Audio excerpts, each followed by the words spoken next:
Episode opening സീനില് ചോപ്പറും സാഞ്ചിയും അവർ രണ്ടുപേരും ആ ചെറിയ ബോട്ടിൽ കയറി റോബിന് വേണ്ടിയുള്ള അന്വേഷണം നടത്തിക്കൊണ്ടേയിരിക്കുകയാണ്. സാഞ്ചിക്കാണെങ്കിൽ ഒന്നും പിടികിട്ടില്ല. കാരണം റോബിനെയും അവളുടെ പിന്നാലെ ആരോ ഒരാൾ ഫോളോ ചെയ്യുന്നതും അവൻ കറക്റ്റായിട്ട് കണ്ടതാണ്. പക്ഷേ അവൻ അവരുടെ അടുത്തേക്ക് എത്തിയപ്പോഴേക്കും അവിടെ ആരെയും കാണാനുണ്ടായിരുന്നില്ല. ഇനി ഒരു പക്ഷേ അവക്കിച്ചി അവൻ പറഞ്ഞത് സത്യമായിരിക്കോ, റോബിൻ വളരെ ഡേഞ്ചർ ആയിട്ടുള്ള ആരെങ്കിലും ആയിരിക്കോ എന്നൊക്കെ പറഞ്ഞ് അവ കാര്യമായിട്ട് ചിന്തിക്കും. നമുക്കൊരല്പനേരം കൂടെ റോബിനെ അന്വേഷിക്കാം, എന്നിട്ടും കണ്ടുകിട്ടിയില്ലെങ്കിൽ എത്രയും പെട്ടെന്ന് നമുക്ക് കോയിൻമെറി കപ്പലിലേക്ക് തിരികെ പോകണം. അതിനുശേഷം നമ്മുടെ ബാക്കിയുള്ള ടീംമേറ്റ്സിനോട് ഈ കാര്യങ്ങൾ പറയാം. അവിടുന്ന് അങ്ങനെ കട്ട് ചെയ്ത് ഇപ്പൊ ലൂഫി അവരാണെങ്കിൽ ആ കപ്പൽ റിപ്പയർമാൻ ഒരുപാട് ദേഷ്യത്തില് സംസാരിച്ചുകൊണ്ടിരിക്കുകയാണ്. നിങ്ങൾക്ക് ഇത്രയും നാളത്തെ എക്സ്പീരിയൻസ് ഇല്ലേ? One of the main shipyard അതിവിടെയല്ലേ? നിങ്ങളെ കൊണ്ട് ആ ഒരു കപ്പൽ റിപ്പയർ ചെയ്യാൻ പറ്റില്ല എന്ന് പറഞ്ഞാൽ എനിക്ക് വിശ്വസിക്കാൻ കഴിയുന്നില്ല. ആക്ച്വലി നിങ്ങൾക്കൊക്കെ ഇത്രയും സ്കില്ലൊക്കെ ഉള്ളോന്ന് ചോദിച്ച് ലൂഫി വീണ്ടും വീണ്ടും അവരുടെ അടുത്ത് റൈസ് ആയിക്കൊണ്ടേയിരിക്കും. ഇനി നിങ്ങൾക്ക് പണമാണോ വേണ്ടത്? എത്ര വേണമെങ്കിലും പണം തരാൻ ഞാൻ തയ്യാറാണ്. അതിന് കക്കു പറയും, നിങ്ങളുടെ കയ്യിലുള്ള മുഴുവൻ പണം തന്നാലും ഞങ്ങളെ കൊണ്ട് അതിനൊന്നും ചെയ്യാൻ കഴിയില്ല. കാരണം നിങ്ങളുടെ കപ്പൽ അത്രമേൽ നശിച്ചിരിക്കുകയാണ്. അതിനെ റിപ്പയർ ചെയ്യാനോ നിങ്ങളെ കൊണ്ട് അതിലിനി യാത്ര തുടരാനോ സാധിക്കില്ല. എന്നെ അത്ഭുതപ്പെടുത്തിയ കാര്യം അത് മറ്റൊന്നുമല്ല, ആ കപ്പൽ എങ്ങനെ നിങ്ങളെ ഇവിടം വരെ എത്തിച്ചു എന്നതാണ്. നിങ്ങളുടെ കപ്പലിലെ ഏറ്റവും അടിയിലെ നട്ടെല്ല് എന്നറിയപ്പെടുന്ന കീല്, അതിനാണ് വലിയ രീതിയിൽ അപകടം സംഭവിച്ചിരിക്കുന്നത്. ആ ഒരു കീല് സ്ട്രോങ് ആണെങ്കിൽ മാത്രമേ ഏതൊരു കപ്പലും സ്ട്രോങ് ആയിട്ടിരിക്കൂ. സോ അതിന്റെ മുകളിലാണ് ബാക്കിയുള്ള എന്തു വർക്കും നമുക്ക് ചെയ്യാനും സാധിക്കൂ. നിങ്ങളുടെ കപ്പലിന്റെ കീല് അത് മുഴുവനായിട്ടും തകർന്നിരിക്കുകയാണ്. ഒരു കാരണവശാലും അത് റീപ്ലേസ് ചെയ്യാനായിട്ട് കഴിയില്ല.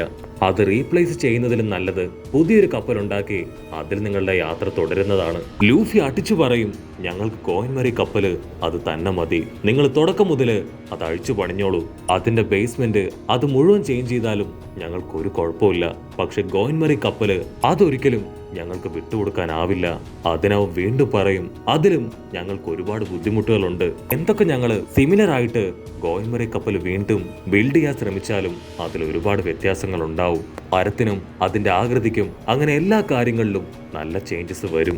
നമ്മുടെ ആൾക്കാരാണെങ്കിൽ ഇപ്പൊ സാഡായി ഒരു സെക്കൻഡ് അവരുടെ കോയിൻമെറി കപ്പല് അതിനെക്കുറിച്ച് ആലോചിക്കും.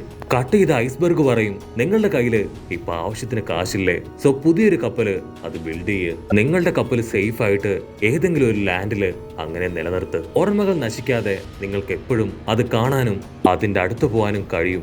പക്ഷെ ഇനിയും അത് കടലിൽ തുടരുകയാണെങ്കിൽ തകർന്ന് കടലിലേക്ക് പോവും. ലൂഫി ആണെങ്കിൽ വീണ്ടും തീർത്തു പറയും, ഞങ്ങൾക്കൊരിക്കലും പുതിയൊരു കപ്പൽ വാങ്ങാനുള്ള പ്ലാൻ ഇല്ല. കോയിൻമെറി കപ്പല് അത് ഞങ്ങൾക്ക് തിരികെ റിപ്പയർ ചെയ്ത് കിട്ടണം. അത് കേട്ട് ഐസ്ബർഗ് അവൻ ഉറപ്പിച്ചു പറയും, ഒരു കാരണവശാലും അത് റിപ്പയർ ചെയ്യാൻ ഞങ്ങൾക്കാവില്ല. ഇപ്പൊ നിങ്ങളുടെ കയ്യില് ആവശ്യത്തിന് പണമുണ്ട്. നിങ്ങൾക്ക് പുതിയൊരു കപ്പൽ വേണമെങ്കിൽ ഇവിടേക്ക് വരാം, ഞങ്ങൾ തരാൻ തയ്യാറാണ്. അപ്പോഴായിരിക്കും കോട്ടിട്ട 3 ഒഫീഷ്യൽസ് ഇപ്പൊ ഐസ്ബർഗിനെ കാണാൻ ആളുടെ അടുത്തേക്ക് വരിക. അവരെ കണ്ട ഐസ്ബർഗിന്റെ അസിസ്റ്റന്റ് ആ പെണ്ണ് അവള് പറയും, അവർ ഗവൺമെന്റ് ഒഫീഷ്യൽസ് ആണ്. സോ ലൂഫി, നാമി, ഉസോപ്പ് നിങ്ങൾ 3 പേരും ഏതെങ്കിലും ഭാഗത്ത് പോയി ഒളിച്ചിരിക്കെ. ഇൻ കേസ് അവർ നിങ്ങളെ കണ്ട ഉറപ്പായിട്ടും അത് വലിയ കുഴപ്പമാവും. ഉടനെ നമ്മുടെ ആൾക്കാര് അവള് പറഞ്ഞനുസരിച്ച് ഓരോ ഭാഗത്തായി പോയി ഒളിച്ചിരിക്കും. അവര് 3 പേരും ഇപ്പൊ ഐസ്ബർഗുമായിട്ട് എന്തോ ഒരു ഡീലിന് വേണ്ടിയാണ് അവിടേക്ക് എത്തിയിരിക്കുന്നത്. അതേസമയം ഇവിടെ ലൂഫിയും ഉസോപ്പും നാമിയും അവര് 3 പേരും ആ പെട്ടിയും വെച്ച് അങ്ങനെ ഇരിക്കുകയാണ്. അപ്പോഴായിരിക്കും ലൂഫിക്ക് എന്തോ ഒരു ഡൗട്ട് തോന്നുക. അതായത് ഒരു പെട്ടിക്കൊഴികെ ബാക്കി 2 പെട്ടിക്കും ഇപ്പൊ വെയിറ്റ് ഇല്ല. അവരുടനെ ആ പെട്ടികൾ തുറന്ന് അലറാനായിട്ട് ആരംഭിക്കും. അവരുടെ കയ്യിലുള്ള 2 പെട്ടിയിലെ പണം അത് കാണാനില്ല. ഉടനെ ഇവരുടെ നിലവിളി കേട്ട് അവിടെ ഉണ്ടായിരുന്ന വർക്കേഴ്സ് എല്ലാവരും അവരുടെ അടുത്തേക്ക് ഓടി വരും. ആരായിരിക്കും ഇവരുടെ 200 മില്യൺ ബെറീസ് അത് അടിച്ചു മാറ്റിയിരിക്കുക എന്നവർ കാര്യമായിട്ട് ഡിസ്കസ് ചെയ്യാൻ തുടങ്ങും. അപ്പൊ അതിൽ ഒരുത്തം പറയും, ഒരു നീണ്ട മൂക്കുള്ളവൻ ഇതുവഴി ചുറ്റിപ്പറ്റി നടക്കുന്നത് കണ്ടു. അവനെ ആ ഫ്രാങ്കി ടീമുകാര് തൂക്കിയെടുത്തോണ്ട് പോകുന്നതും ഞാൻ കണ്ടു. അത് കേട്ട് ലൂഫിയും നാമിയും അവർ 2 പേരും ഫ്രീസ് ആവും. അവർക്ക് പിടികിട്ടും അവരുടെ ക്യാഷും ഉസോപ്പും ഒക്കെ ആ വില്ലന്മാര് അടിച്ചോണ്ട് പോയെന്ന്. ലൂഫി ആണെങ്കിൽ അത് കേൾക്കേണ്ട താമസം ഉസോപ്പിന്റെ പേരും വിളിച്ച് അവിടെ മുഴുവൻ ഓടി നടക്കുകയാണ്. അപ്പൊ അതേസമയം നാമി അവൾ ബുദ്ധിപരമായിട്ട് ആ ഫ്രാങ്കി ഫാമിലിയുടെ ഹൈഡൌട്ട് അതെവിടെയാണെന്ന് അവരോട് ചോദിക്കും. അവര് കറക്റ്റ് ആയിട്ട് അതെവിടെയാണെന്ന് നാമിക്ക് പറഞ്ഞു കൊടുക്കും. നാമിയാണെങ്കിൽ ആദ്യം അവളുടെ കയ്യിലുള്ള 100 മില്യൺ ബെറീസ് അതാദ്യം കപ്പലിൽ സേഫ് ആയിട്ട് കൊണ്ടുവെക്കാം എന്നൊരു ഡിസിഷനിലെത്തും. അതിനുശേഷം സോറോയെയും സാഞ്ചിയെയും ഒക്കെ കൂട്ടി വന്ന് ആ ഫ്രാങ്ക്ലി ഫാമിലിയെ ഇടിച്ച് ചമ്മന്തിയാക്കി അവരുടെ കയ്യിൽ നിന്ന് അവരുടെ ബാക്കി പണം അത് വീണ്ടെടുക്കാം. നാമി അങ്ങനെ വമ്പ പ്ലാനിംഗ് ഒക്കെ ആയിട്ട് ആ ബോട്ടിൽ കയറി അവരുടെ കപ്പലിന്റെ അടുത്തേക്ക് പോകും. നാമി ഫുൾ സ്പീഡില് കുറച്ചു ദൂരം മുൻപോട്ട് പോകുമ്പോഴായിരിക്കും അവളുടെ റൈറ്റ് സൈഡിലായിട്ട് ഒരുപാട് പേര് ആരെയോ നോക്കി നിൽക്കുന്നതായിട്ട് അവൾ കാണാ. അവൾ ഒന്നങ്ങോട്ടേക്ക് കണ്ണോടിക്കും. അപ്പോഴായിരിക്കും അവൾക്ക് മനസ്സിലാവുക അത് മറ്റാരുമല്ല, സാക്ഷാൽ ഉസോപ്പാണ്. അവന് ഒരുപാട് അടിയിടിയൊക്കെ കിട്ടി ചോര തുളുമ്പി അങ്ങനെ വീണ് കിടക്കാണ്. അവൾ ഓടിച്ചെന്ന് അവനെ താങ്ങിയെടുത്ത് മടിയിൽ കിടത്തും. ഉസോപ്പ് എന്തു പറ്റി, എന്താ ഉണ്ടായേ എന്നവൾ ചോദിച്ചു കൊണ്ടേയിരിക്കും. പക്ഷെ ഉസോപ്പ് ആണെങ്കിൽ ഒരു അനക്കവും ഇല്ലാതെ അങ്ങനെ കിടക്കാണ്. അല്പസമയം കഴിയുമ്പോ ഇപ്പൊ ഉസോപ്പ് കണ്ണു തുറക്കും. ഉസോപ്പ് പറയും, ആ ഫ്രാങ്കി ഫാമിലി അവരാണ് എന്നെ തട്ടിക്കൊണ്ടു പോയത്. നമ്മുടെ 200 മില്യൺ ബെറീസ് അതവര് കൊണ്ടുപോയി. എന്നെ അവർ തല്ലിച്ചതച്ച് ഈ രൂപത്തിലാക്കി. എന്നെ കൊണ്ട് എഴുന്നേക്കാൻ പോലും കഴിയുന്നില്ല. അതിന് നാമി പറയും, നീ വിഷമിക്കേണ്ട ആവശ്യമില്ല, ക്യാഷ് നമുക്ക് എങ്ങനെയെങ്കിലും തിരികെ പിടിക്കാം. നീ എങ്ങനെയെങ്കിലും എത്രയും പെട്ടെന്ന് പഴയതുപോലെ ആവണം. നാമി ഉസോപ്പിനെ എങ്ങനെയൊക്കെയോ വലിച്ച് ഒരു സൈഡിൽ കൊണ്ടുപോയിരുത്തും. ഉസോപ്പിനോട് പറയും, ഞാൻ എത്രയും പെട്ടെന്ന് നമ്മുടെ കോയിൻമരി കപ്പലിലേക്ക് പോവാണ്. അവിടെ എത്തിയതിനു ശേഷം ചോപ്പറിനെയും ബാക്കിയുള്ള നമ്മുടെ ടീംമേറ്റ്സിനെയും കൂട്ടി ഇവിടേക്ക് വരാം. ചോപ്പർ നിനക്ക് മെഡിസിൻ തരും. അതേസമയം ഞങ്ങൾ എല്ലാവരും ആ വില്ലന്മാരെ അവരെ കണ്ടെത്തി നമുക്ക് നഷ്ടപ്പെട്ട പണം അത് ഞാൻ വീണ്ടെടുക്കുന്നു പറഞ്ഞ് അവളിപ്പോ വീണ്ടും ബോട്ടിൽ കയറി ഗോയിൻമരി കപ്പൽ ലക്ഷ്യമാക്കി വീണ്ടും കുതിച്ചു പായും. നാമി ആണെങ്കിൽ ഇപ്പൊ ആകെ ടെൻഷനിലാണ്. കാരണം ഗോയിൻമരി കപ്പല് അത് പഴയതുപോലെ ആക്കാൻ കഴിയില്ല. ഉസോപ്പിനെ കൊണ്ട് അതൊരിക്കലും ആക്സെപ്റ്റ് ചെയ്യാൻ കഴിയില്ല. കാരണം ഗോയിൻമരി കപ്പല് അവന് ഒരുപാട് ഇഷ്ടമാണ്. കയ്യിലുള്ള പണം അത് മുഴുവൻ ചെലവഴിച്ചിട്ടാണെങ്കിലും ഗോയിൻമരിയെ തിരിച്ചു പിടിച്ചേ പറ്റൂ. കാരണം ഗോയിൻമരിക്ക് മാത്രമേ നമ്മുടെ കൂടെ കട്ടയ്ക്ക് നിന്ന് ഓരോ ഡെസ്റ്റിനേഷനിലേക്കും കറക്റ്റ് ആയിട്ട് ഒരു അപകടവും കൂടാതെ ഗൈഡ് ചെയ്യാൻ കഴിയൂ.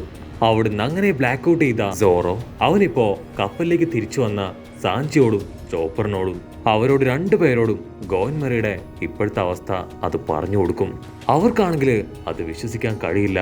ഗോയിൻമരി കാണാൻ പ്രത്യേകിച്ച് കുഴപ്പമൊന്നുമില്ലല്ലോ. മാത്രമല്ല ഈ ഗോയിൻമരി കപ്പലാണ് നമ്മളെ എല്ലാ സ്ഥലത്തും ഇത്രയും നാളും കൊണ്ടുപോയിരുന്നത്. അതിന് സോറോ ഒരു എക്സാമ്പിൾ പറയും. നമ്മൾ മനുഷ്യന്മാര് ഓരോ പ്രതിസന്ധികള് അത് കഴിയും തോറും കൂടുതൽ സ്ട്രോങ് ആയിട്ട് വരും. പക്ഷെ കപ്പലുകൾ ഒരിക്കലും അതുപോലെ ആവില്ല. അവരുടെ പവറും സ്ട്രെങ്തും ഒക്കെ അടിക്കടി കുറഞ്ഞുകൊണ്ടേയിരിക്കും.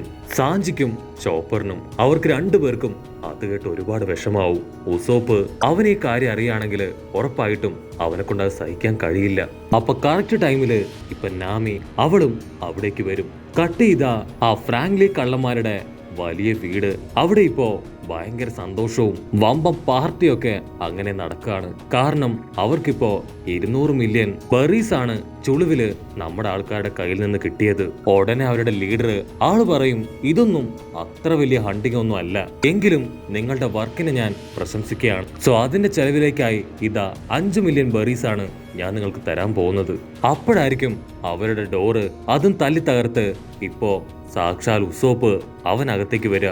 ഒന്നനങ്ങാൻ പോലും കഴിയാതിരുന്ന ഉസോപ്പ് അവൻ എങ്ങനെയെങ്കിലും ഗോയിൻമരി കപ്പല് റെഡിയാക്കണം എന്നൊരൊറ്റ ആഗ്രഹം കൊണ്ടാണ് ഇപ്പൊ ഇവിടേക്ക് എത്തിയത്. ഉടനെ ആ വില്ലന്മാര് അവനിപ്പോ ഉസോപ്പിനെ കണ്ട് പൊട്ടിച്ചിരിക്കും. അവര് പറയും, ഇവനും ആ ലൂഫി പൈററ്റ്സിന്റെ ടീമിലുള്ളവനാണ്, പക്ഷെ ഇവൻ ഭയങ്കര വീക്കാണ്. ഓൾറെഡി ഞങ്ങളുടെ കയ്യിൽ നിന്ന് ഒരുപാട് അടിയൊക്കെ വാങ്ങിയതാണ്. ഉസോപ്പ് ആണെങ്കില് ചാടി വീണ് ആ പണം എടുക്കാൻ ശ്രമിക്കും. പക്ഷെ അപ്പോഴേക്കും അവരുടെ ലീഡർ അവൻ സിമ്പിളായി ഉസോപ്പിനെ ഒരു വിരൽ വെച്ച് അടിച്ച് താഴെയിടും. പക്ഷെ ഉസോപ്പ് ആണെങ്കിൽ വിടാൻ തയ്യാറാവില്ല. അവൻ വീണ്ടും അലറിക്കാറി അവരെ അറ്റാക്ക് ചെയ്യാൻ വരുന്നതോട് കൂടെ ഈ ഒരു എപ്പിസോഡും അവസാനിക്കുന്നു. എപ്പിസോഡ് ഇഷ്ടപ്പെടുകയാണെങ്കിൽ തീർച്ചയായിട്ടും ലൈക്ക് ചെയ്യാനും കമന്റ് ചെയ്യാനും ഷെയർ ചെയ്യാനും മറക്കല്ലേ. അടുത്തൊരു അടിപൊളി എപ്പിസോഡായിട്ട് കാണുന്നവരെ ഇറ്റ്സ് മീ വിത്ത് മല്ലു വെബിസോ.